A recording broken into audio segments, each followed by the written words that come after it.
भाइयों नमस्कार। भाइयों आप सभी का हमारे चैनल विस्पर ऑफ कॉस्मोस में स्वागत है। मित्रों, आपने कभी सोचा है कि हमारे शहर में इतना अतिक्रमण क्यों है? क्या यह सिर्फ लोगों की गलती है या इसके पीछे सिस्टम की कोई बड़ी कमी छिपी है? तो मित्रों, आज हम समझेंगे अगर सरकारी और प्राइवेट सैलरी के बीच का अंतर कम कर दिया जाए तो क्या अतिक्रमण की समस्या कम हो जाएगी। एक जरूरी तथ्य जो समझने योग्य है मित्रों, भारत में लगभग 76% लोग सेल्फ एम्प्लॉयड हैं। अर्थात 100 में से 76 लोग ऐसे हैं जो अपना स्वरोजगार करते हैं, जबकि यह संख्या अमेरिका में 6 से 10% है।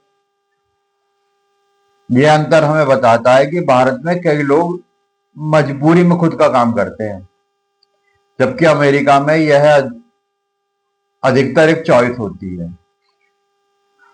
आज हमारे देश में एक बड़ा अंतर है सरकारी नौकरी और प्राइवेट नौकरी के बीच। सरकारी नौकरी में सैलरी स्थिर होती है,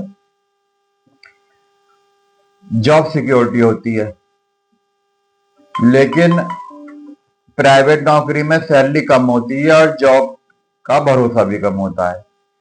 इस वजह से बहुत सारे लोग आर्थिक दबाव में रहते हैं और वो स्वरोजगार की तरफ प्रेरित होते हैं। जब किसी व्यक्ति के पास पर्याप्त आय नहीं होती और सिस्टम उसे सही विकल्प नहीं दे रहा, तो वह क्या करता है? सड़क किनारे दुकान लगा लेता है, फुटपाथ पर कब्जा कर लेता है या बिना अनुमति के निर्माण कर लेता है, जिसे हम अतिक्रमण कहते हैं। यह हमेशा गलत इरादे से नहीं होता मित्रों, अक्सर यह मजबूरी में होता है।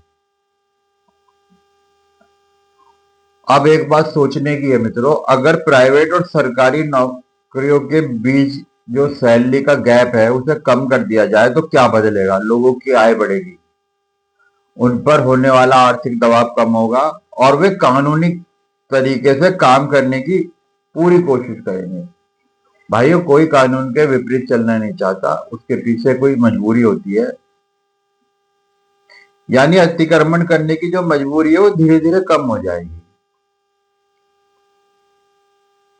लेकिन यहाँ पर एक बहुत ही महत्वपूर्ण बात जो समझने की है कि सैलरी गैप कम करने से अतिक्रमण की समस्या में केवल 25% की कमी आएगी, क्योंकि पूरी समस्या को खत्म करने के लिए और भी फैक्टर है। जैसे आपको इसके लिए अपने इंफ्रास्ट्रक्चर पर काम करना पड़ेगा, तो उससे भी 25% कमी आएगी और कुछ और फैक्टर है। अगर ये समस्या ऐसे ही खत्म करनी है जैसे विकसित देशों में, अगर सिस्टम को लोगों को सही आए, सही अवसर और आसान नियम देगा तो लोग खुद ही कानून का पालन करना शुरू कर देंगे। क्योंकि जब सिस्टम सपोर्ट करता है तो लोग कानून के खिलाफ नहीं जाते। इसलिए हमें लोगों को दोष देने से पहले सिस्टम को समझना होगा, सुधारना होगा। सिर्फ और सैलरी का जो संतुलन है सिर्फ आर्थिक बदलाव नहीं लाएगा, बल्कि समाज में व्यवस्था और अनुशासन भी बढ़ाएगा। और तभी हम सही मायने में फॉर्मल और विकसित देश बन पाएंगे मित्रों। जय श्री राम। धन्यवाद मित्रों।